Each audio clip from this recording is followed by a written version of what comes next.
ಪ್ರಿಯ ವೀಕ್ಷಕರೇ, ಈ ಸಂದರ್ಶನದಲ್ಲಿ ನಮ್ಮ ಜೊತೆ ಧಾರವಾಡ ಜಿಲ್ಲೆಯ ನವಲಗುಂದ ತಾಲೂಕಿನ ಹಾಲಿ ಬ್ಲಾಕ್ ಕಾಂಗ್ರೆಸ್ ಅಧ್ಯಕ್ಷರು ಹಾಗೂ ಇಬ್ರಾಹಿಂಪುರ್ ಮಾಜಿ ಗ್ರಾಮ ಪಂಚಾಯಿತಿ ಅಧ್ಯಕ್ಷರು ಹಾಗೂ ಜನತಾ ಬಜಾರ್ ನವಲಗುಂದ ಹಾಲಿ ಉಪಾಧ್ಯಕ್ಷರು ಹಾಗೂ 20 ವರ್ಷದಿಂದಲೇ ನಿರಂತರವಾಗಿ ಜನಸೇವೆ ಮಾಡಿಕೊಂಡು ಬಂದಿರುವ ಜನಪ್ರಿಯ ನಾಯಕರಾದ ಶ್ರೀಮಾನ್ಯ ವರ್ಧಮಾನ್ ಗೌಡ ಸರ್ನವರು ನಮ್ಮ ಉಪಸ್ಥಿತಿಯಲ್ಲಿದ್ದಾರೆ. ಇವರಿಗೆ ನಮ್ಮ ಪಾಲಿಟಿಷಿಯನ್ಸ್ ಇನ್ ಇಂಡಿಯಾ.com ಸೋಷಿಯಲ್ ಮೀಡಿಯಾ ಪರವಾಗಿ ಆರ್ಥಿಕ ಸ್ವಾಗತ ಸರ್. ಎಲ್ಲ ವೀಕ್ಷಕರಿಗೂ ನಮಸ್ಕಾರ ಸರ್. ತಮ್ಮ ಒಂದು ಸಣ್ಣ ಕಿರು ಪರಿಚಯ ನಮ್ಮ ಒಂದು ವೀಕ್ಷಕರ ಮುಂದೆ ಕೊಡಿ. ನಿಮ್ಮ ಒಂದು ಪರಿಚಯ ಕೊಡಿ ಸರ್. ನಾನು ವರ್ಧಮಾನಗೌಡ ಲಕ್ಷ್ಮಣಗೌಡ ಹಿರೇಗೌಡರು. ನಂದು ಇಬ್ರಾಹಿಂಪುರ ನವಲಗುಂದ ತಾಲೂಕು ಧಾರವಾಡ ಜಿಲ್ಲೆ. ನಾನು ಕಳೆದ 20 ವರ್ಷದಿಂದ ಸಮಾಜ ಸೇವೆಯಲ್ಲಿ ತೊಡಗಿದ್ದು ನಾನು ಈಗ 5 ವರ್ಷದ ಹಿಂದುಗಡೆ ಗ್ರಾಮ ಪಂಚಾಯಿತಿ ಮೆಂಬರ್ ಉಪಾಧ್ಯಕ್ಷ ಅಧ್ಯಕ್ಷ ಆಗಿ ಸೇವೆ ಸಲ್ಲಿಸಿದ್ದೇನೆ. ಕಳೆದ 10 ವರ್ಷದ ಹಿಂದಿನ ನಾನು ಮಲಪ್ರಭಾ ಮಹಾಮಂಡಲದ ಪ್ರಾಜೆಕ್ಟ್ ಲೆವೆಲ್ ಮಹಾಮಂಡಲದ ನಿರ್ದೇಶಕರಾಗಿ ಕೆಲಸ ಮಾಡಿದ್ದೇನೆ. ಹಾಗೂ ಈಗ ಹಾಲಿ ನವಲಗುಂದ ಬ್ಲಾಕ್ ಕಾಂಗ್ರೆಸ್ ಪ್ರೆಸಿಡೆಂಟ್ ಆಗಿ ಕೆಲಸ ಮಾಡ್ತಾ ಇದ್ದೇನೆ. ನಾ ಕಾಂಗ್ರೆಸ್ ಪರದಲ್ಲಿ ಸಕ್ರಿಯವಾಗಿ ಕಳೆದ 20 ವರ್ಷದಿಂದ ಸಕ್ರಿಯ ಸದಸ್ಯನಾಗಿ ಕೆಲಸ ಮಾಡಿ ಈಗ ಹಾಲಿ ನಾನು ಬ್ಲಾಕ್ ಕಾಂಗ್ರೆಸ್ ಅಧ್ಯಕ್ಷನಾಗಿ ಸೇವೆ ಸಲ್ಲಿಸ್ತಾ ಇದ್ದೇನೆ. ಜನತಾ ಬಜಾರ್ ಉಪಾಧ್ಯಕ್ಷನಾಗಿಯೂ ಸೇವೆ ಸಲ್ಲಿಸ್ತಾ ಇದ್ದೇನೆ. ಖಂಡಿತ ಸರ್. ತಾವು ಪರ್ಟಿಕ್ಯುಲರ್ಲಿ ರಾಜಕೀಯಕ್ಕೆ ಬಂದಾಗ ತಮಗೆ ಪ್ರೋತ್ಸಾಹಿಸಿದ ಆದರ್ಶ ವ್ಯಕ್ತಿ, ತಮ್ಮ ರಾಜಕೀಯ ಗುರುಗಳು ಯಾರು ಮತ್ತೆ ಯಾಕೆ ಅಂತ ಹೇಳಕ್ ಇಷ್ಟಪಡ್ತೀರಾ ಸರ್? ನನ್ನ ರಾಜಕೀಯ ಗುರು ನನ್ನ ತಂದೆಯವರು. ಅಂದ್ರೆ ಅವರು ಸುಮಾರು 46 ವರ್ಷಗಳ ಪರ್ಯಂತರ ಸತತವಾಗಿ ನವಲಗುಂದ ಕಾಂಗ್ರೆಸ್ ಅಧ್ಯಕ್ಷರಾಗಿ ಸೇವೆ ಸಲ್ಲಿಸಿದ್ರು. ಹಾಗೂ ಟಿಡಿಬಿ ಮೆಂಬರ್ ಆಗಿ ಹಾಗೂ ಅವರು ನಾನಾ ಸಂಸ್ಥೆಗಳ ನಮ್ಮ USS ಬ್ಯಾಂಕ್ ಸಂಸ್ಥಾಪಕರು ಹೌದು, ನವಲಗುಂದ ಜನತಾ ಬಜಾರ್ ಸಂಸ್ಥಾಪಕರಲ್ಲಿ ಹೌದು, ನಮ್ಮ ರೆಡ್ಡಿ ಬ್ಯಾಂಕ್ ಧಾರವಾಡ ಇದರ ನಿರ್ದೇಶಕರಾಗಿ ಚೇರ್ಮನ್ರಾಗಿ ಕೆಲಸ ಮಾಡಿದ್ದಾರೆ. ಅವರೇ ನಮಗೆ ಗುರುಗಳು, ಮಾರ್ಗದರ್ಶಕರು. ಅವರು ಒಳ್ಳೆಯ ಮಾರ್ಗದರ್ಶನ ನಾವು ಈಗ ರಾಜಕೀಯದಲ್ಲಿ ಸಮಾಜ ಸೇವೆ ಮಾಡಬೇಕಂತಾನೆ ನಾವು ಈ ರಂಗದೊಳಗೆ ಮುಂದುವರಿತಾ ಬಂದಿದ್ದೇವೆ. ಖಂಡಿತ ಸರ್. ಇಬ್ರಾಹಿಂಪುರ್ ಗ್ರಾಮ ಪಂಚಾಯಿತಿಯ ಅಧ್ಯಕ್ಷರಾಗಿ ಉಪಾಧ್ಯಕ್ಷರಾಗಿ ಮೆಂಬರ್ ಆಗಿ ಒಂದೇ ವರ್ಷದಲ್ಲಿ ಒಂದು 5 ವರ್ಷ ಆಡಳಿತದಲ್ಲಿ ಅಧ್ಯಕ್ಷರು ಉಪಾಧ್ಯಕ್ಷರು ಕೂಡ ಆಗಿ ಕಾರ್ಯನಿರ್ವಹಿಸಿದ್ರ. ಆ ಒಂದು ಸಂದರ್ಭದಲ್ಲಿ ತಾವು ತಮ್ಮ ಒಂದು ಪಂಚಾಯಿತಿಯಲ್ಲಿ ಮಾಡಿರುವ ಮುಖ್ಯ ಅಭಿವೃದ್ಧಿ ಬಗ್ಗೆ ನಮ್ಮ ಒಂದು ವೀಕ್ಷಕರಿಗೆ ತಿಳಿಸಿ. ನಾವು ಮುಖ್ಯ ಅಭಿವೃದ್ಧಿ ಅಂದ್ರೆ ಏನು ನಮ್ಮ ಅವಧಿಯಲ್ಲಿ ಏನು ಯೋಜನೆಗಳು ಬರ್ತಾವೆ ಸರ್ಕಾರದಿಂದ, ಆ ಯೋಜನೆಗಳನ್ನೆಲ್ಲ ತಗೊಂಡು ಸುಮಾರು ನನ್ನ ಅಧಿಕಾರಾವಧಿಯಲ್ಲಿ ಸುಮಾರು 75% ನಮ್ಮ ಗ್ರಾಮ ಪಂಚಾಯಿತಿ ವ್ಯಾಪ್ತಿಯಲ್ಲಿ ನಾವು ಎಲ್ಲ ಸಿಸಿ ಲೈನಿಂಗ್ ರೋಡ್ಸು, UGD ಇರ್ಬೋದು, ಆಮೇಲೆ ಶುದ್ಧ ಕುಡಿಯುವ ನೀರಿನ ಘಟಕ ಅಂದ್ರೆ ನಮ್ಮ KH Patil rural medical society ಒಂದಿದೆ. ಆ ಸೊಸೈಟಿ ಮುಖಾಂತರ ನಾವು ನಮ್ಮ ಗ್ರಾಮಕ್ಕೆ ಕುಡಿಯುವ ನೀರಿನ ಇನ್ನು ಫಿಲ್ಟರ್ ವಾಟರ್ ತೊಂದರೆ ಬಾಳಿತ್ತು, ಅದನ್ನ ನಾವು ಕಾರ್ಯಗತಗೊಳಿಸಿದ್ವಿ ಎಲ್ಲ ನಮ್ಮ ಗ್ರಾಮದ ಜನರ ಸಹಕಾರದೊಂದಿಗೆ. ಹಿಂಗ ಇನ್ನೂ 16 ಯೋಜನೆಗಳನ್ನು ನಾವು ನಮ್ಮ ಗ್ರಾಮಕ್ಕೆ ಒದಗಿಸಿಕೊಟ್ಟು ಗ್ರಾಮದ ಅಭಿವೃದ್ಧಿಯಲ್ಲಿ ಸಕ್ರಿಯವಾಗಿ ಪಾಲ್ಗೊಂಡಿದ್ವಿ. ಸರ್, ಎಷ್ಟು ಮನೆಗಳನ್ನು ಕೊಡಿಸಿದ್ರಿ ನಿಮ್ಮ ಒಂದು ಪೀರಿಯಡ್ ಅಲ್ಲಿ? ಸುಮಾರು ಒಂದು 500 ಮನೆಗಳನ್ನು ನಾವು ಕೊಡಿಸಿದ್ದ ಅನುಭವ ಖಂಡಿತ ಸರ್ಕಾರದ ವತಿಯಿಂದ. ಖಂಡಿತ ಸರ್. ಯಾವುದೇ ಒಂದು ಗ್ರಾಮ ಅಭಿವೃದ್ಧಿ ಆಗ್ಬೇಕಂದ್ರೆ ಆ ಗ್ರಾಮದ ಸ್ವಚ್ಛತೆ ಮತ್ತು ಶಿಕ್ಷಣ ಅತಿ ಮುಖ್ಯ ಪಾತ್ರ ವಹಿಸುತ್ತೆ. ತಾವು ಒಂದು ಎಜುಕೇಟೆಡ್ ಆಗಿ ತಮ್ಮ ಒಂದು ಪಂಚಾಯಿತಿಯಲ್ಲಿ ಶಿಕ್ಷಣಕ್ಕೆ ಮತ್ತೆ ಸ್ವಚ್ಛತೆಗೆ ಯಾವ ರೀತಿ ಆದ್ಯತೆ ಕೊಟ್ಟಿದ್ರಿ? ನಾ ಹೇಳಿದ್ನಲ್ರಿ ಆಗ್ಲೇ, UGDಗೆ ಮೊದ್ಲ ನಾವು ಒಳಚರಂಡಿ ವ್ಯವಸ್ಥೆಗೆ ಮೊದ್ಲ ಆದ್ಯತೆ ಕೊಟ್ವಿ. ನಮ್ಮೂರ್ದು ಸಂಪೂರ್ಣ ಮೊದಲಿದ್ದವರು ಸ್ವಲ್ಪ ಮಟ್ಟಿಗೆ ಒಂದು 10% ಮಾಡಿದ್ದಿತ್ತು. ನಾವು ಬಂದಿಂದ ಒಂದು 80% 90% ಎಲ್ಲ ಒಳಚರಂಡಿ ಯೋಜನೆಗಳನ್ನು ನಮ್ಮೂರಾಗ ನಾವು ಪೂರ್ಣಗೊಳಿಸಿದ್ವಿ. ಆ ನಂತರ ಶಿಕ್ಷಣ ನಾವು SDMC ಮುಖಾಂತರ ಅಥವಾ ಶಿಕ್ಷಣಕ್ಕೆ ಏನಾದರೂ ನಾವು ಸೇವೆ ಸಲ್ಲಿಸಬೇಕನ್ನೋ ವಿಚಾರ ಇದ್ರ ಶಾಲೆಗೆ ಹೋಗಿ ಅವರಿಗೆಲ್ಲ ತಿಳಿ ಹೇಳಿ ನಮ್ಮ ಶಾಲೆಯ ಏನು ಶಿಕ್ಷಣ ಪದ್ಧತಿ ಯಾವ ರೀತಿ ಇದೆ, ಏನು ಟೀಚರ್ಸ್ ಎಲ್ಲ ಯಾವ ರೀತಿ ಟೀಚಿಂಗ್ ಮಾಡ್ತಾರೆ ಅದ್ರ ಬಗ್ಗೆನೂ ನಾವು ಸಾಕಷ್ಟು ನಮ್ಮ ಪಂಚಾಯತಿ ಇದ್ರೊಳಗಿದ್ದಾಗ ಸಾಕಷ್ಟು ಆ ಕಡೆ ಲಕ್ಷ್ಯ ವಹಿಸಿ ಎಲ್ಲ ಒಳ್ಳೆಯ ಶಿಕ್ಷಣ ಒದಗಿಸುವಂತ ವ್ಯವಸ್ಥೆ ನಾವು ಮಾಡಿದ್ದೇವೆ. ಖಂಡಿತ ಸರ್. ಅದೇ ರೀತಿ ರೈತರಿಗೆ ಏನೇನು ಅನುಕೂಲ ಮಾಡಿಕೊಟ್ಟಿದ್ದೀರಾ ಸರ್? ರೈತರಿಗೆ ಈಗ ನಮ್ಮ ಇದ್ರೊಳಗ NREG ಯೋಜನೆಯೊಳಗ ಇದು ಬರ್ತದೆ, ಯಾವುದು ಕೃಷಿ ಹೊಂಡ. ಅವಾಗಿನ ಮಟ್ಟಕ್ಕೆ ಸಣ್ಣ ಪ್ರಮಾಣದೊಳಗಿತ್ತು ಕೃಷಿ ಹೊಂಡ. ಆಮ್ಯಾಗ ಬದು ನಿರ್ಮಾಣ, ಈ CD ನಿರ್ಮಾಣ, ಈ ರೀತಿ ಅನೇಕ ಕಾರ್ಯಗಳು ಸರ್ಕಾರ ಯೋಜನೆಯೊಳಗೆ ನಾವು ಒದಗಿಸಿಕೊಟ್ಟಿದ್ವಿ. ಆಮ್ಯಾಗ ಹೊಲ ರಸ್ತೆ ನಿರ್ಮಾಣ, ಇಂಥದೆಲ್ಲ ನಾವು ವಾಟರ್ ಯೂಸರ್ಸ್ ಕೋಆಪರೇಟಿವ್ ಚೇರ್ಮನ್ ಇದ್ದಾಗ ಫಸ್ಟ್ ಪೀರಿಯಡ್ ಸುಮಾರು 15 ವರ್ಷದಿಂದ ನಮ್ಮ ರಸ್ತೆ ಯೋಜನೆಯೊಳಗೆ ಒಂದು ಯಾವುದೇ ರೀತಿ ಸಂಪರ್ಕ ಇಲ್ಲದಂತ ರಸ್ತೆ ಅಂದ್ರೆ ಇಬ್ರಾಹಿಂಪುರ್ ಸೆಲ್ಯೂಡ್ ರಸ್ತೆ ಅಂತ ಅದ್ರ ನೇಮ್ ಅದರ ಹೆಸರು. ಆ ರಸ್ತೆ ನಾವು 2 ಕಿಲೋಮೀಟರ್ ನಾವು ನಿರ್ಮಾಣ ಮಾಡಿಕೊಟ್ವಿ. ಅದು ಏನ್ ತೊಂದರೆ ಆಕಿತ್ತು ನಮ್ಮ ಜನಕ್ಕೆ ಅಂದ್ರೆ ಸುಮಾರು 5 ಕಿಲೋಮೀಟರ್ ರೌಂಡ್ ಹಾಸಿ ಅವರು 1 ಕಿಲೋಮೀಟರ್ ಇದ್ದು ನಮ್ಮ ಜಮೀನಕ್ಕೆ ತಲುಪಕ್ಕ 5 ಕಿಲೋಮೀಟರ್ ರೌಂಡ್ ಹಾಸಿ ಬರಬೇಕಾಗಿತ್ತು. ಆ ರಸ್ತೆ ಆಗಿಂದ 1 ಕಿಲೋಮೀಟರ್ದಾಗ ಅವ್ರು ತಮ್ಮೆಲ್ಲ ಕೃಷಿ ಚಟುವಟಿಕೆಗೆ ಹೋಗಾಕ ಆ ರಸ್ತೆ ಏನ್ ನಿರ್ಮಾಣದಿಂದ ಅನುಕೂಲ ಆಯ್ತು. ಅದು ನಮಗೆ ತುಂಬಾ ನೆಮ್ಮದಿ ಐತಿ ಆ ಕೆಲಸ ನಾವು ಮಾಡಿದ್ವಿ ಅಂತ. ಖಂಡಿತ ಸರ್. ಅದೇ ರೀತಿ ನವಲ್ಗುಂದ್ ತಾಲೂಕಿನ ಜನತಾ ಬಜಾರಿನ ಹಾಲಿ ಉಪಾಧ್ಯಕ್ಷರಾಗಿ ಕಾರ್ಯನಿರ್ವಹಿಸ್ತಾ ಇದ್ದೀರಾ. ಈ ಒಂದು ಸ್ಥಾನದಲ್ಲಿ ತಮ್ಮ ಜವಾಬ್ದಾರಿ ಯಾವ ರೀತಿ ನಿಭಾಯಿಸ್ತಾ ಇದ್ದೀರಾ ತಾವು? ಇದು ನಾನು ಒಬ್ಬ ಆಡಳಿತ ಕಮಿಟಿ ಮೆಂಬರ್, ಅಲ್ಲಿ ನನಗೆ ಉಪಾಧ್ಯಕ್ಷ ಸ್ಥಾನ ಇದೆ. ಈಗ ಅದರ ಕಾರ್ಯಚಟುವಟಿಕೆ ನಾವು ನೋಡ್ಕೋಬೇಕಾಗತ್ತಿ. ನಾವು 12-13 ಜನ ಸದಸ್ಯರಿರ್ತೇವೆ. ಆ ಕಾರ್ಯಚಟುವಟಿಕೆ ಜನತಾ ಯಾವುದೇ ರೀತಿ ಅವ್ಯವಹಾರದಾಗ ನಾವು ಸುಮಾರು 4-8 ಹಳ್ಳಿದು ರೇಷನ್ನು ನಮ್ಮ ಜನತಾ ಬಜಾರದಿಂದ ನಾವು ಹಂಚಿಕೆ ಮಾಡ್ತಾ ಇದ್ದೇವೆ. ಆಮೇಲೆ ಕಡಿಮೆ ದರದೊಳಗೆ ಅಂದ್ರೆ ರೀಸನೇಬಲ್ ರೇಟ್ಸ್ ಎಲ್ಲ ದಿನಸಿ ವ್ಯಾಪಾರ ಅದು ಇಂಥದೆಲ್ಲ ನಾವು ನೋಡಿಕೊಂಡು ಯಾವುದೇ ರೀತಿ ಅವ್ಯವಹಾರ ಆಗದಂಗೆ ಜನತಾ ಬಜಾರ್ ಆಡಳಿತ ನೋಡಿಕೊಂಡು ನಾವು ಹೋಗ್ತಾ ಇದ್ದೇವೆ. ಖಂಡಿತ ಸರ್. ಈಗ ತಾವು ನವಲ್ಗುಂದು ಬ್ಲಾಕ್ ಕಾಂಗ್ರೆಸ್ ಅಧ್ಯಕ್ಷರಾಗಿದ್ದೀರಾ. ಈ ಒಂದು ಸ್ಥಾನದಲ್ಲಿ ತಮ್ಮ ಜವಾಬ್ದಾರಿ ಯಾವ ರೀತಿ ನಿಭಾಯಿಸ್ತಾ ಇದ್ದೀರಾ? ಇರುತ್ತೆ ಸರ್. ನನಗೆ ಸುಮಾರು ಅರ್ಧ ತಾಲೂಕಿಗಿಂತ ಹೆಚ್ಚಿಗೆ 123 ಬೂತ್ ನನ್ನ ಅಂಡರ್ದೊಳಗೆ ಬರ್ತಾವೆ ತಾಲೂಕದೊಳಗೆ.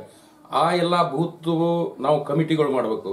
ಅಂದ್ರೆ ಒಂದು ಬೂತ್ ಕಮಿಟಿ ಅಂದ್ರೆ 13 ಜನ ಅದ್ರೊಳಗೆ, ಒಬ್ಬ ಪ್ರೆಸಿಡೆಂಟ್, ವೈಸ್ ಪ್ರೆಸಿಡೆಂಟ್, ಖಜಾಂಚಿ, ಉಳಿದ 10 ಮಂದಿ ಆ ಕಮಿಟಿಯೊಳಗೆ ಮೆಂಬರ್. ಅಂದ್ರೆ ಪ್ರತಿ ಬೂತ್ಗೆ ಸುಮಾರು 800ರಿಂದ 1000 ವೋಟರ್ ಇತ್ತಂದ್ರೆ ಅಲ್ಲಿ ಒಂದು ಕಮಿಟಿ. ಈ ರೀತಿ ಬೂತ್ ಕಮಿಟಿ, ಆಮೇಲೆ ನಮ್ಮ ಪಕ್ಷದ ನಾನಾ ಚಟುವಟಿಕೆ ಬರ್ತಾವು. ಏನೇನೋ ಪಕ್ಷದ ಸಾಧನೆ ಹೇಳೋದಿರ್ಲಿ, ಏನೇ ಇರ್ಲಿ, ಎಲ್ಲಾ ಚಟುವಟಿಕೆಗಳನ್ನು ನಾವು ಮಾಡಿಸುವ ಮೇನ್ ಜವಾಬ್ದಾರಿ ನಮ್ದಿರುತ್ತೆ.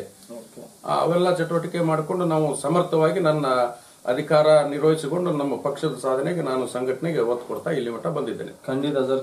ಸುಮಾರು 20 ವರ್ಷದಿಂದ ತಾವು ಒಂದು ರಾಜಕೀಯವಾಗಿ ತೊಡ್ಕೊಂಡಿದ್ದೀರಾ. ಯಾವ ಜನಪರ ಹೋರಾಟ, ರೈತರ ಹೋರಾಟದಲ್ಲಿ ತಾವು ಭಾಗಿಯಾಗಿದ್ದೀರಾ? ಇರುತ್ತೆ ಸರ್. ನಮ್ಮ ಕಳಸಾ ಬಂಡೂರಿ ಹೋರಾಟ ಇರ್ಲಿ ಅಥವಾ ನಮ್ಮ ರೈತರಿಗೆ ಯಾವ ರೀತಿ ಅನ್ಯಾಯ ಆದ್ರೂ ನಮ್ಮ ಪಕ್ಷದ ವತಿಯಿಂದ ನಮ್ಮ ಪಕ್ಷದ ಡೈರೆಕ್ಷನ್ ಇರ್ತೈತಿ. ಆಮೇಲೆ ನಮ್ಮ ಲೋಕಲ್ ನಾವು ತೀರ್ಮಾನ ತಗೋಬೇಕಾಗತ್ತಿ. ನಮ್ಮಲ್ಲಿ ಯಾವ ರೀತಿ ಯಾರಿಗೆ ಸಾರ್ವಜನಿಕ ಅನ್ಯಾಯ ಆತು ಏನಾತಂದ್ರು ನಾವು ಆ ರೀತಿ ಹೋರಾಟ ಮಾಡಕ್ಕೆ ನಾವು ರೆಡಿ ಇರ್ತೇವೆ ಸಾರ್ವಜನಿಕ ಅನುಕೂಲ ಸಲುವಾಗಿ.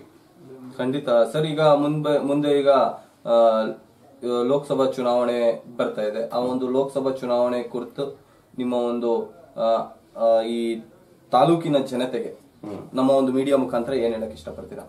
ನಾವು ಹೇಳ್ತೇವಲ್ರಿ, ಈಗ ನಮ್ಮ ಕಾಂಗ್ರೆಸ್ ಪಕ್ಷದ ಸಾಧನೆ ಸಾರ್ವಜನಿಕವಾಗಿ ಅದು ಯಾವ ರೀತಿ ಈ ಹಿಂದಿನ ವರ್ಷಗಳಲ್ಲಿ ಉಪಯೋಗ ಇತ್ತು. ಬೇರೆ ಬೇರೆ ಪಕ್ಷದವರು ಬೇರೆ ಬೇರೆ ಏನೇನೋ ಹೇಳ್ತಾರೆ. ಆದ್ರೆ ನಾವು ನಮ್ಮ ಹಿಂದ ಪೂರ್ವಜರು ಏನು ಕಾಂಗ್ರೆಸ್ ಪಕ್ಷದ ನೇತಾರರು, ನಮ್ಮ ಹೈಕಮಾಂಡ್ ಇರಲಿ, ಯಾವ ರೀತಿ ಜನರಿಗೆ ಉಪಯುಕ್ತ ಯೋಜನೆಗಳನ್ನು, ದೂರದೃಷ್ಟಿ ಯೋಜನೆಗಳನ್ನು ಕೊಟ್ಟಿದ್ರು ಅವನ್ನೆಲ್ಲ ನೆನಪಿಸಿಕೊಂಡು ನಮ್ಮ ಪಕ್ಷಕ್ಕೆ ನೀವು ಬೆಂಬಲ ಮಾಡ್ರಿ, ನಮ್ಮ ಪಕ್ಷನೋ ಕೇಂದ್ರ ಸರ್ಕಾರದಲ್ಲಿ ಅಧಿಕಾರ ಇದ್ರೆ ಒಳ್ಳೆಯದು, ಬಡವರಿಗೆ ಒಳ್ಳೆಯದು, ಬಡತನ ನಿರ್ಮೂಲನೆಯೊಳಗೂ ನಮ್ಮ ಪಕ್ಷ ಮುಂಚೂಣಿಯೊಳಗಿದೆ. ಈಗ ಸಾಕಷ್ಟು ಅಭಿವೃದ್ಧಿ ಕಾರ್ಯ ಮಾಡೈತಿ. ಇವತ್ತು ದೇಶದ ಸೈನ್ಯಕ್ಕೆ ಇರಬಹುದು ಅಥವಾ ಬಡವತನ ನಿರ್ಮೂಲನೆ ಇರಬಹುದು, ಬ್ಯಾಂಕ್ ರಾಷ್ಟ್ರೀಕರಣ ಇರಬಹುದು, ಸಾಕಷ್ಟು ಯೋಜನೆಗಳನ್ನು ನಮ್ಮ ಹಿಂದಿನ ಕಾಂಗ್ರೆಸ್ ಹಿರಿಯರೆಲ್ಲ ದೇಶಕ್ಕೆ ಒದಗಿಸಿದ್ದಾರೆ. ಆ ಮುಖಾಂತರ ನಮ್ಮ ವಿಧಾನಸಭಾ, ನಮ್ಮ ಲೋಕಸಭಾ ಕ್ಷೇತ್ರದಲ್ಲಿ ನಮ್ಮ ಕಾಂಗ್ರೆಸ್ ಅಭ್ಯರ್ಥಿಗಳಿಗೆ ಗೆಲ್ಲಿಸಿರಿ ಅಂತ ನಾನು ನಮ್ಮ ವಿಧಾನಸಭಾ ಕ್ಷೇತ್ರದ ಜನರನ್ನಲ್ಲಿ ಮನವಿ ಮಾಡ್ತೇನೆ. ಖಂಡಿತ ತುಂಬಾ ಒಳ್ಳೆ ವಿಚಾರ ಸರ್. ಈಗ ಅದೇ ರೀತಿ ಒಂದು 2019ರ ಒಂದು ಪುರಸಭೆ ಚುನಾವಣೆ ಬರ್ತಾ ಇದೆ. ಈ ಒಂದು ಚುನಾವಣೆಯಲ್ಲಿ ಎಂತಹ ಅಭ್ಯರ್ಥಿಗಳಿಗೆ ತಾವು ಒಂದು ಟಿಕೆಟ್ ಅನ್ನು ಹಂಚ್ತಾ ಇದ್ದೀರಾ? ಎಂತಹ ಅಭ್ಯರ್ಥಿಗಳನ್ನು ಸೆಲೆಕ್ಟ್ ಮಾಡ್ತಾ ಇದ್ದೀರಾ? ಈಗ ನಾವು ತಾಲೂಕಿನೊಳಗೆ ಒಂದು ಮಾನದಂಡ ಮಾಡಿಕೊಟ್ಟಿದ್ದೇವೆ. ಅಂದ್ರೆ ನವಲಗುಂದ ಸಿಟಿ, ಅಣ್ಣಿಗೇರಿ ಸಿಟಿ, ಈ ಎರಡು ನಮಗೆ ಪುರಸಭೆ ಬರ್ತಾವ ನಮ್ಮ ನವಲಗುಂದ ವಿಧಾನಸಭಾ ವ್ಯಾಪ್ತಿಯೊಳಗೆ. ನಾವು ಅವರಿಗೂ ಈಗ ಎಲೆಕ್ಷನ್ ಮುಂದೆ ಹೋತು ಆ ವಿಚಾರ ಬೇರೆ. ಆದ್ರೆ ಅವರಿಗೆ ಆ ಏನು ವಾರ್ಡ್ ಮೆಂಬರ್ ಆಗ್ಬೇಕಂದ್ರ ಅವ ಕನಿಷ್ಠ 10 ಜನ ಅಲ್ಲಿ ಪ್ರಭಾವಿ ನಾಯಕರು ಅವನು ಶಿಫಾರಸು ಮಾಡಬೇಕು. 10 ಜನ ಅಂದ್ರೆ ಅಧಿಕೃತ ನಮ್ಮ ಫಾರ್ಮೆಟ್ ಇರುತ್ತೆ ಯಾವುದು ಪಕ್ಷದ್ದು. ಆ ಫಾರ್ಮೆಟ್ದೊಳಗೆ ನಮ್ಮ ಮುಂದೆ ಬಂದು ಅವ್ರು ಸಹಿ ಮಾಡಿ ಇವನ್ನ ನೀವು ಆಯ್ಕೆ ಮಾಡೋಳಕ ಅಥವಾ ಪಕ್ಷದಿಂದ ಅಭ್ಯರ್ಥಿ ಮಾಡಕ ನಮ್ದು ಸೂಚನೆ ಇದೆ, ನಮ್ದು ಒಪ್ಪಿಗೆ ಇದೆ ಅಂತ ನಮ್ಗ ಲಿಖಿತ ರೂಪದೊಳಗೆ ಅವ್ರು ಕೊಡಬೇಕು. ಆಮೇಲೆ ನಾವೂನು ಸಹಿತ ಅವನ ಬ್ಯಾಕ್ ಗ್ರೌಂಡ್ ಏನು, ನಾವು ಬೇರೆ ಬೇರೆ ಮಾರ್ಗದ ಮುಖಾಂತರ ಅವನದೆಲ್ಲ ಬ್ಯಾಕ್ ಗ್ರೌಂಡ್ ಅಂದ್ರೆ ಅವನ ಹಿಸ್ಟ್ರಿ ಯಾವ ರೀತಿ ಇವ್ ನಡವಳಿಕೆ ಇದೆ, ಜನರಿಗೆ ಸ್ಪಂದಿಸ್ತಾನೋ ಇಲ್ಲೋ, ಇವನ್ ಆಮೇಲೆ ಇವಂದು ಎಲ್ಲಾ ರೀತಿ ಇವ್ ಒಳ್ಳೆ ಅಭಿಪ್ರಾಯ ಇವಂದು ಬಂತಂದ್ರ ಅಂತ ಮನುಷ್ಯ 2-3 ಮಂದಿ ಆಯ್ಕೆ ಮಾಡಿ ಅದ್ರಾಗ ಒಳ್ಳೆಯದು ಯಾವ್ದು ಅವನಿಗೆ ನಾವು ಟಿಕೆಟ್ ಹಂಚಿಕೆ ಮಾಡ್ತೇವೆ. ಖಂಡಿತ ತುಂಬಾ ಒಳ್ಳೆ ವಿಚಾರ ಸರ್. ತಮಗೂ ಕೂಡ ಒಂದು 20 ವರ್ಷ ರಾಜಕೀಯ ಅನುಭವ ಇರೋದ್ರಿಂದ ತಮಗ್ ಕೇಳ್ಬೇಕಾದ್ರೆ ತಮ್ಮ ಪ್ರಕಾರ ನಿಜವಾದ ರಾಜಕೀಯ ಅಂದ್ರೆ ಏನು? ತಮ್ಮ ಪ್ರಕಾರ ಆ ರಾಜಕೀಯ ಪದಕ್ಕೆ ಏನ್ ಅರ್ಥವನ್ನು ಹೇಳಕ್ ಇಷ್ಟಪಡ್ತೀರಾ? ಸರ್, ನಿಜವಾದ ರಾಜಕೀಯ ಅಂದ್ರೆ ಈಗ ಎಲ್ಲ ಕಮರ್ಷಿಯಲ್ ವ್ಯಾಪಾರಿ ಮನೋಭಾವ ಇಟ್ಟುಕೊಂಡು ಇದೆಲ್ಲ ರಾಜಕೀಯ. ಈಗಿನ ರಾಜಕಾರಣಿಗಳು, ನಾ ಯಾರ್ದು ಅಂತ ಹೇಳುದಿಲ್ಲ, ಒಟ್ಟಾರೆ ಜಾಸ್ತಿ ಜನ ಆ ರೀತಿ ಮನೋಭಾವ ಇಟ್ಟುಕೊಂಡು ಇದಕ್ಕೆ ಬರಕತ್ತಾರ. ಅದು ತಪ್ಪು. ಈಗ ನಮ್ಮ ತಂದೆಯವರು ಮಾರ್ಗದರ್ಶನ ಅಂದ್ರ ಅವರು ನಿಸ್ವಾರ್ಥ ಸೇವೆಯಿಂದ ತಮ್ಮದೇ ಮನಿ ದುಡ್ಡು ಖರ್ಚು ಮಾಡಿಕೊಂಡು ತಾವೇನೆ ಒಂದು ಅಗದಿ ಸಾದಾ ಸೀದಾ ಯಾವುದೇ ವೆಹಿಕಲ್ ಇಲ್ಲದೆ ತಮ್ಮ ಸ್ವಂತ ಬಸ್ಲಿ ನಡ್ಕೊಂಡು ಈ ರೀತಿ ನಮ್ಮ ತಂದೆಯವರೆಲ್ಲ ರಾಜಕೀಯ ಮಾಡ್ಕೊಂಡು ಬಂದ್ರು. ಅದರ ಮಾರ್ಗದರ್ಶನದೊಳಗೂ ನಾವು ಸಮಾಜ ಸೇವೆ ಮಾಡಿಕೊಂಡು ನಿಸ್ವಾರ್ಥ ಸೇವೆ ಮಾಡಿ ಬಡವರು ಉದ್ಧಾರ ಮಾಡೋದು, ಗ್ರಾಮದ ಉದ್ಧಾರ ಮಾಡೋದು, ಅಥವಾ ತಾಲೂಕು ದೇಶದ ಉದ್ಧಾರ ಮಾಡೋದು, ಈ ರೀತಿ ದೇಶ ಇಟ್ಟುಕೊಂಡು ರಾಜಕೀಯಕ್ಕೆ ಬರಬೇಕು ಅಂದ್ರೆ ನಮ್ಮ ದೇಶ ಉದ್ಧಾರ ಆಗುತ್ತೆ, ಭ್ರಷ್ಟಾಚಾರ ಕಡಿಮೆ ಆಕತ್ತೆ ಅಂತ ನನ್ನ ಉದ್ದೇಶ. ಖಂಡಿತ ಸರ್. ಈ ಚುನಾವಣೆ ಸಂದರ್ಭದಲ್ಲಿ ಜಾತಿ ರಾಜಕಾರಣ ಮಾಡೋದು ಎಷ್ಟು ಮಟ್ಟಕ್ಕೆ ಸರಿ? ಇದ್ರ ಬಗ್ಗೆ ತಾವು ಏನ್ ಹೇಳಕ್ ಇಷ್ಟ? ನಂದು ಅದಕ್ಕೆ ಮೊದಲನೇ ನಾನು ಆ ಜಾತಿ ರಾಜಕಾರಣಕ್ಕೆ ವಿರೋಧಿ. ಇವತ್ತ ಯಾವುದೋ ಒಬ್ಬ ಒಳ್ಳೆ ವ್ಯಕ್ತಿ ಆಯ್ಕೆ ಆಗ್ಬೇಕಂದ್ರ ಅವನಿಗೆ ಜಾತಿ ಸಂಖ್ಯೆ ಕಡಿಮೆ ಇತ್ತಂದ್ರ ಆ ವ್ಯಕ್ತಿ ಕತ್ತಲೊಳಗೆ ಹೋಗ್ಬಿಡ್ತಾನ, ಆ ವ್ಯಕ್ತಿ ಮುಂಚೂಣಿಯೊಳಗೆ ಬರುದಿಲ್ಲ. ಹಿಂಗಾಗಿ ಜಾತಿ ರಾಜಕಾರಣ, ಹಣ ರಾಜಕಾರಣ ಮಾಡೋದು ಇಲ್ಲೇ 100% ತಪ್ಪು. ಅದು ಪದ್ಧತಿ ಒಳ್ಳೆಯದಲ್ಲ, ದೇಶಕ್ಕೆ ಅನಿಷ್ಟ ಪದ್ಧತಿ. ಖಂಡಿತ ಸರ್. ಈಗ 20 ವರ್ಷದಿಂದ ನಿರಂತರ ಸಮಾಜ ಸೇವೆ ಕೂಡ ತಾವು ಮಾಡ್ಕೊಂಡು ಬಂದಿದ್ದೀರಾ. ಯಾವ ರೀತಿ ಸಮಾಜ ಸೇವೆ ತಾವು ಇಲ್ಲಿವರೆಗೆ ಮಾಡ್ಕೊಂಡು ಬಂದಿದ್ದೀರಾ ಅಂತ ನಮ್ಮ ಒಂದು ವೀಕ್ಷಕರಿಗೆ ತಿಳಿಸಿದ್ದಾರೆ. ನಾ ಹೇಳ್ತಿಲ್ಲ ಸರ್, ನನ್ನ ಹತ್ರ ಈಗ ದಿನ ನಮ್ದು ಹಳ್ಳಿ ಜನ ಏನೇನೋ ತಮ್ದು ನಮ್ ತಹಸೀಲ್ದಾರ್ ಆಫೀಸ್ನಾಗ ತೊಂದ್ರೆ ಐತ್ರಿ, ನಮ್ದು ಪಂಚಾಯತಿ ಒಳಗೆ ತೊಂದ್ರೆ ಐತಿ, ನಮ್ದು ಹಾಸ್ಪಿಟ್ಲಿಗೆ ಹೋಗ್ಬೇಕು, ಅಲ್ಲಿ ಹೇಳ್ರಿ ಇಲ್ಲಿ ಹೇಳ್ರಿ, ಇಂಥವು ನಾನಾ ನಮೂನಿ ಹಳ್ಳಿ ಮಟ್ಟದೊಂದು ಸಮಸ್ಯೆ, ಯಾವುದೋ ಒಂದು ವ್ಯಾಜ್ಯ ಇರ್ಲಿ, ಪೊಲೀಸ್ ಸ್ಟೇಷನ್ ಇರ್ಲಿ ಅಂತ ಬರ್ತೈತಿ. ನನ್ನ ಏನು ಶಕ್ತಿ ಮೀರಿ ನಿಸ್ವಾರ್ಥ ಸೇವೆ ಏನು ಸಲ್ಲಿಸಬೇಕು ಆ ಆಫೀಸ್ದಾಗ ಹೇಳಿದ್ರೆ ಅವ್ರಿಗೆ ಏನು ಸಹಾಯ ಆಕತಿ, ಈ ರೀತಿ ನಾನು ಎಲ್ಲಾ ರೀತಿನೂ ಅವ್ರಿಗೆ ಏನೋ ಸರ್ಕಾರಿ ಸೌಲಭ್ಯ ಕೊಡಿಸೋದಿರ್ಲಿ ನಾನು ಕೊಡಿಸ್ಕೊತ ನಿರ್ತಾಸ ಸೇವೆಯಿಂದ ಇಲ್ಲಿವರೆಗೆ ಬಂದಿದ್ದೇವೆ. ಖಂಡಿತ ಸರ್. ಈಗ ನಿಮ್ಗೆ ಒಂದು ಐಕಾನ್ ರೂಪದಲ್ಲಿ ತಗೊಂಡು ಯೂತ್ಸ್ ನಿಮ್ಗೆ ಫಾಲೋ ಮಾಡ್ತಾ ಇದ್ದಾರೆ. ಒಂದು ವಿಚಾರದಲ್ಲಿ, ರಾಜಕೀಯವಾಗಿರ್ಲಿ, ಬೇರೆ ಒಂದು ವಿಚಾರದಲ್ಲಿ ನಿಮ್ಮನ್ನು ಒಂದು ಫಾಲೋ ಮಾಡ್ತಾ ಇದ್ದಾರೆ. ಅಂತ ಒಂದು ಯುವಕರಿಗೆ ನಮ್ಮ ಸೋಷಿಯಲ್ ಮೀಡಿಯಾ ಮುಖಾಂತರ ಏನ್ ಮೆಸೇಜ್ ಕೊಡಕ್ ಇಷ್ಟಪಡ್ತೀರಾ? ಈಗ ಹೆಚ್ಚಾರಿ ಯುವಕರು ಚಟಕದಾಸರಾಗಿದ್ದಾರೆ, ಅಥವಾ ನೀವು ಹೇಳಿದ್ರಲ್ಲ ಆಗ್ಲೇ ಜಾತಿ ರಾಜಕಾರಣ ಇತ್ತು, ಹಣ ರಾಜಕಾರಣ, ಇದು ಯುವಕರಿಗೆ ಮಾರಕ. ಅವರು ಮುಂದಿನ ದೇಶದ ಸತ್ಪ್ರಜೆಗಳಾಗಿ ಬೆಳಬೇಕು, ಅವರು ಮುಂದಿನ ಲೀಡರ್ ಆಗಬೇಕು. ಅವ್ರ ಹತ್ರ ಲೀಡರ್ ಗುಣಧರ್ಮ ಬೇಕಂದ್ರೆ ನಿಸ್ವಾರ್ಥ ಸೇವೆ, ದೇಶ ಮುಖ್ಯ ಇಟ್ಟುಕೊಂಡು ತಮ್ಮ ಕೆಲಸ ಕಾರ್ಯಗಳಲ್ಲಿ, ಸಮಾಜ ಸೇವೆಯಲ್ಲಿ, ಬಡವರ ಸೇವೆಯಲ್ಲಿ ಅವರು ತೊಡಗಿಕೊಳ್ಬೇಕು. ಯಾವುದೇ ಆಮಿಷಕ್ಕೆ ಒಳಗಾಗದಂತೆ ಅವರು ನಾಯಕರಾಗಿ ಬೆಳಿಬೇಕಂತ ನನ್ನ ಆಸೆ. ತಮ್ಮ ಒಂದು ರಾಜಕೀಯ ವಿಚಾರವನ್ನು ನಮ್ಮ ಮತ್ತೆ ನಮ್ಮ ವೀಕ್ಷಕರ ಮುಂದೆ ಹಂಚಿಕೊಂಡಿದ್ದಕ್ಕೆ ನಮ್ಮ ಸೋಷಿಯಲ್ ಮೀಡಿಯಾ ಪರವಾಗಿ ತಮಗೆ ಧನ್ಯವಾದಗಳು. ಧನ್ಯವಾದಗಳು ಎಲ್ಲರಿಗೂ. ತಾವು ಕೇಳಿದ್ರಲ್ಲ ವೀಕ್ಷಕರೇ, ನವಲ್ಗುಂದ್ ಹಾಲಿ ಬ್ಲಾಕ್ ಕಾಂಗ್ರೆಸ್ ಅಧ್ಯಕ್ಷರಾದ ಶ್ರೀಮಾನ್ಯ ವರ್ಧಮಾನ್ ಗೌಡ ಸರ್ನವರ ಮಾತುಗಳನ್ನು. ಇವರ ಬಗ್ಗೆ ಇನ್ನಷ್ಟು ಮಾಹಿತಿಗಾಗಿ ಲಾಗ್ ಆನ್ ಮಾಡಿ www.politiciansinIndia.com. ಜೈ ಹಿಂದ್, ಜೈ ಕರ್ನಾಟಕ.